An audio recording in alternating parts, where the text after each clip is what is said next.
Hello, I'm the Doctor. Welcome to DoctorGeek. Today, we're doing a recap and review of the Series 11 finale, the Battle of Ranskoor av Kolos.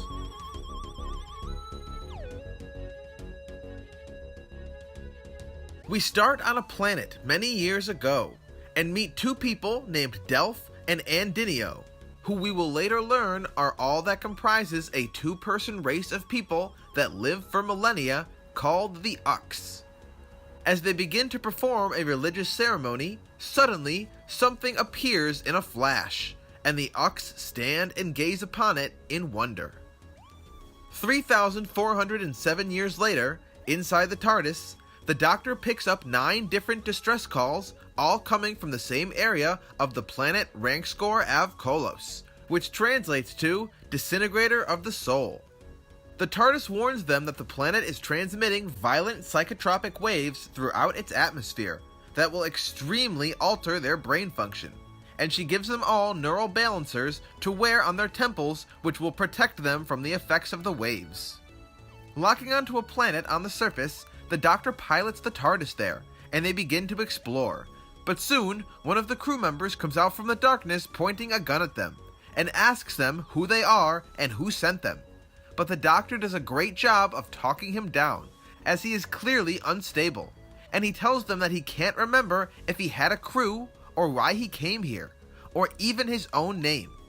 He goes on to say that he should have left the planet, but he didn't because of the battle. But soon, he gets confused again, and once more holds the Doctor at gunpoint, prompting her to give him a neural balancer to try and stabilize his condition.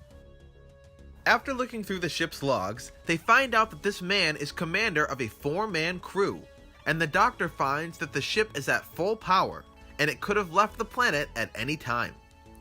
As the man begins to recover, he tells them that his name is Paltraki, and soon he gets an incoming video call, and answers it to see the Ux woman, Andinio, telling him that her creator demands that he return to them, and the TARDIS team are surprised to hear the voice of Simshaw, or Tim Shaw, from their very first adventure together, as he tells Paltraki to return the artifact that he stole from him.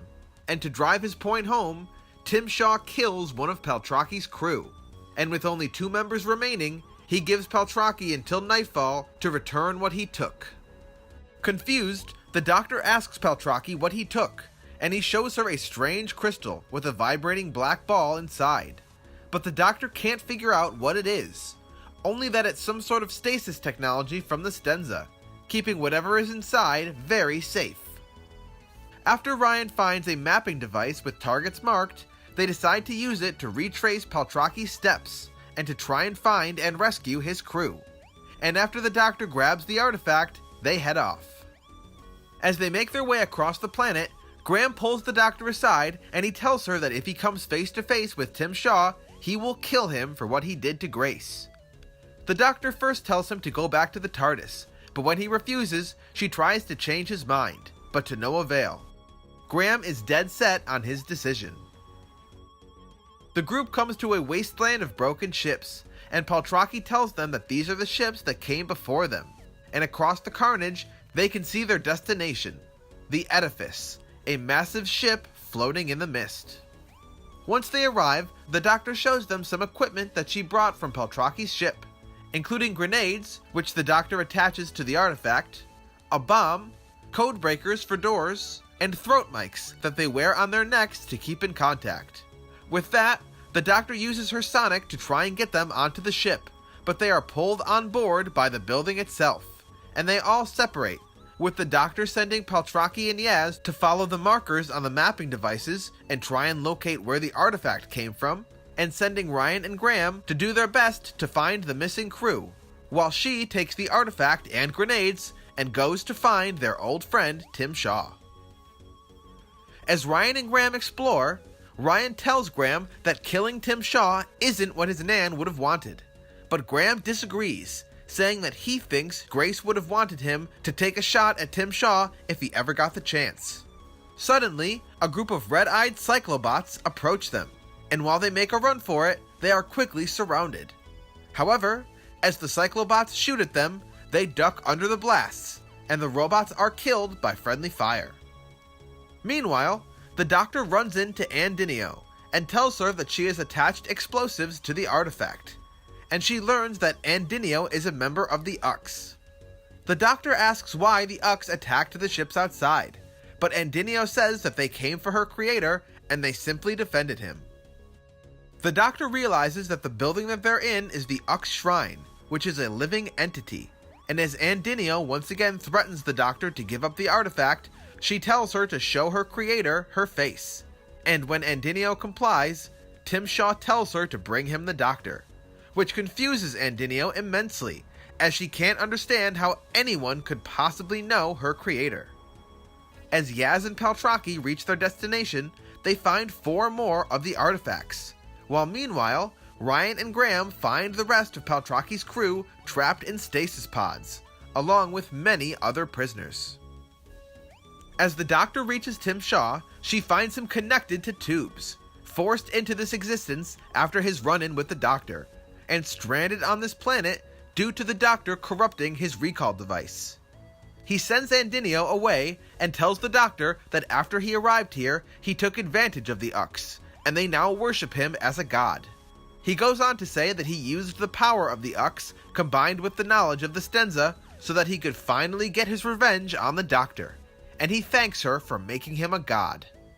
Meanwhile, Ryan and Graham struggle to find a way to get the people out of the stasis pods, and they somehow manage to have another fight over Graham's desire to kill Tim Shaw.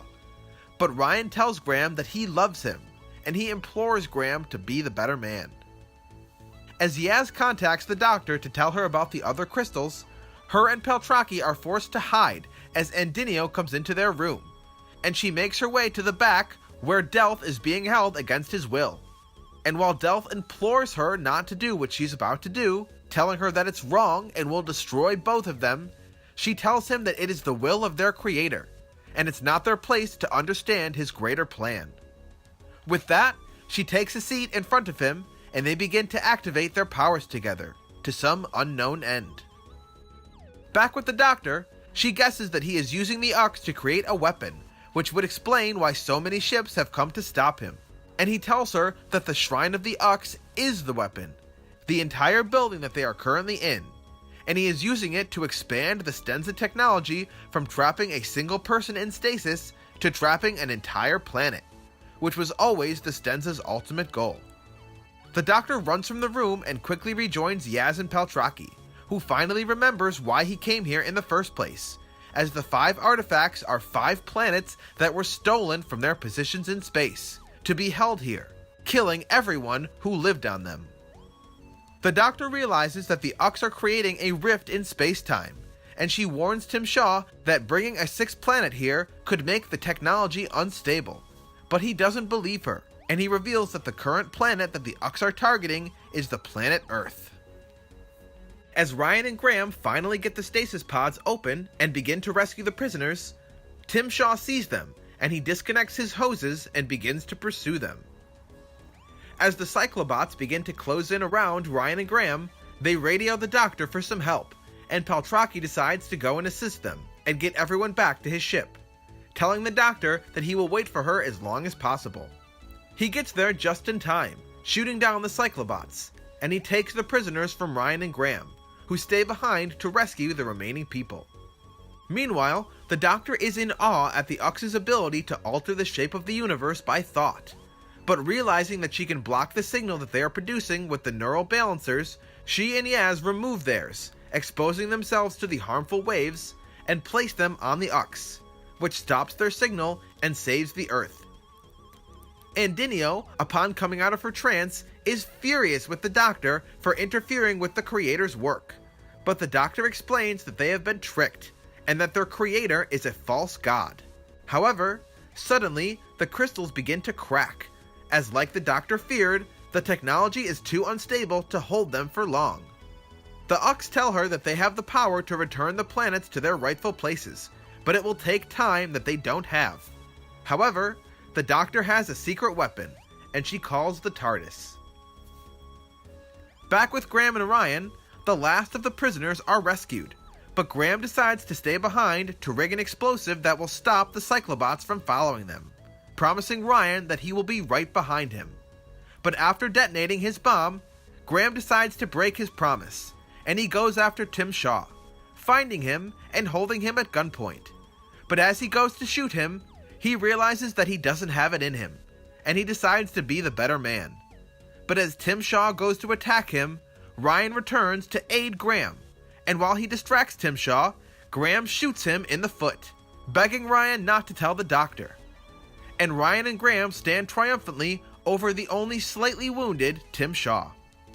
The doctor takes the Ux into the TARDIS, and she instructs Yaz and Andinio to connect the TARDIS to the shrine, while she takes Delph to the telepathic circuits, knowing that he has the correct coordinates for every planet in his brain. As the doctor activates the TARDIS and the Ux use their powers, the crystals are absorbed one by one and transported to their rightful points in space. And with that, the Ux collapse in exhaustion. Ultimately, Graham and Ryan decide to trap Tim Shaw in the stasis pods of his own creation, where he won't be able to do any more damage. And as they sentence him to an eternity of life, they tell him to keep one word on his mind: grace.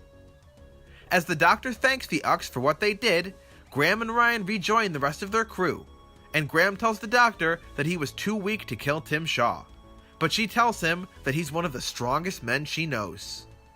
As they prepare to leave, the Ux tell them that they have sealed the entrance to the building where Tim Shaw is, so that no one can get to him, and Peltraki tells them that he intends to complete his mission and bring all of the people that they saved back home. And Delph asks him if he and Andinio can come with him as well, as he believes that they should see the rest of the universe and find a new home for themselves. As the doctor herds her companions into the TARDIS, she tells Peltraki and the Ux to travel hopefully, as the universe will constantly surprise them. And with that, the TARDIS takes off, and the 13th Doctor completes her first full series. And now, before my review, here were the best lines from the Battle of Ranskoor Av Kolos. What happens if you lose them? Don't lose them. How did you get here? We've just been talking. What happened to never do weapons? It's flexible, Creed. If it can be rebuilt, I'll allow it. Also, don't cut that back to me. Our rules change all the time. It's a precaution. I like precautions. Always take precautions, especially when you don't know what you're doing. I should have brought wellies. That could have been another precaution. Always bring wellies. I love wellies. Whatever happened to doors? Don't aliens bother with doors? And what is it? Come on. Share with the class. Earth. What kind of a word is that? It's better than stubble, mate. That's what my teachers used to say. Usually just as they quit teaching. You look in a bad way. Whereas I've got a new coat. 3,407 years. I bet the 7 really dragged. No one's unstoppable. Every action has consequences. These are yours, Doctor. I didn't mean it like that. He's one of those people that really irritates me. Yippee-ki-yay, robots. Split the field? Must be able to split the field. They're only tiny, and I'm clever. I know this will be way beyond your comprehension. Dimensionally transcendental. I once toured your planet halfway across the universe with this TARDIS, and turned a Slitheen back into an egg. So... And we sentence you to life.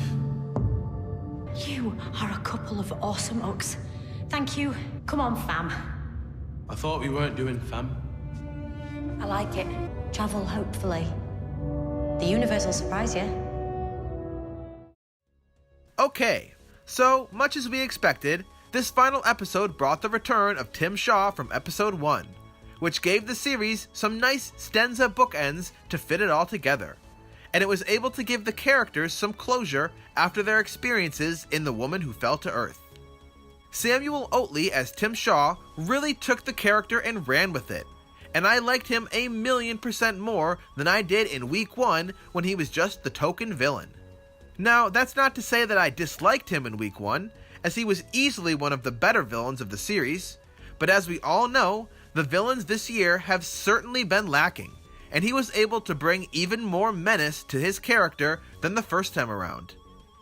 I'm actually a little surprised that this episode didn't introduce more of the stanza, as you'd think that Chris Chibnall would want to establish this race a little bit more, to possibly mine them in the future. But this was an intriguing story nonetheless, and after you get past a lot of the convoluted details, Tim Shaw's plan was truly menacing, and it didn't really have any of the glaring plot holes that have plagued a lot of the episodes this year. All of the companions this episode managed to have really great arcs, and that might be the first time all series that I can say that. First off, you had Graham, who fresh after losing Grace all over again, has to come face to face with her killer. And seeing his inner turmoil over what the best course of action was really fantastic. On one hand, he truly believes that his dead wife would want him to avenge her.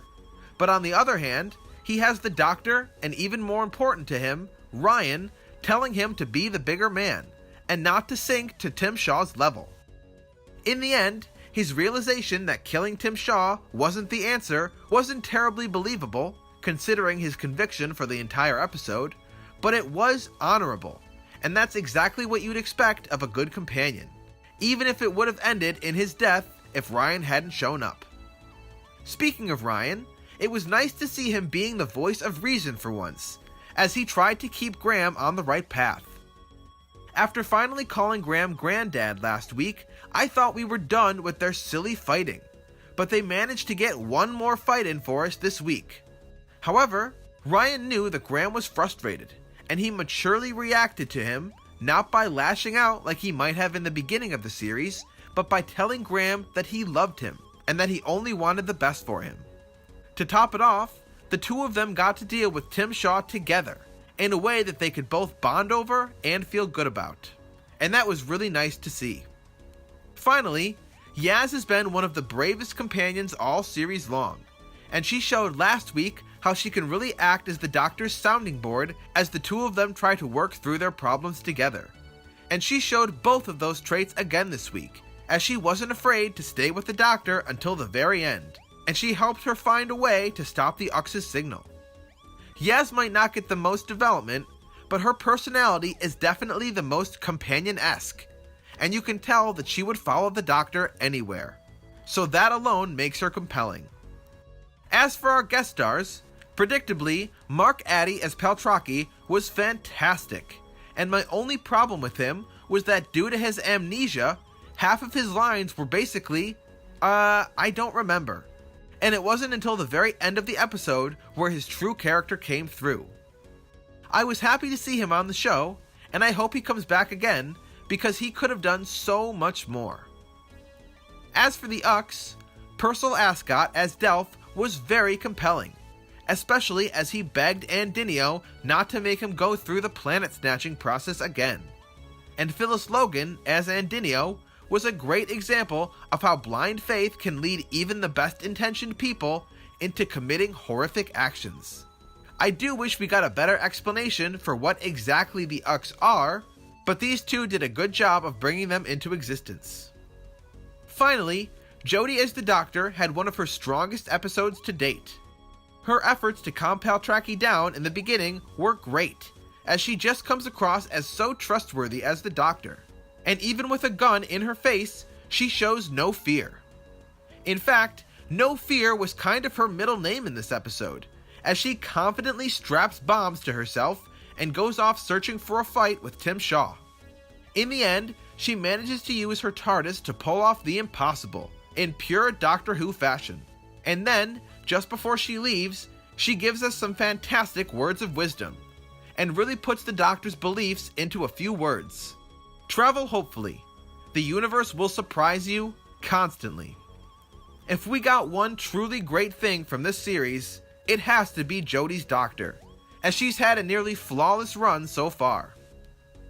As for what I didn't like, there wasn't too much, but golly, was this episode confusing. With all of the technobabble and constant mysteries, I found things very difficult to follow, and I had to rewatch some scenes multiple times just to make sure I was understanding everything correctly. And just trying to explain it all for this video took some major simplifications.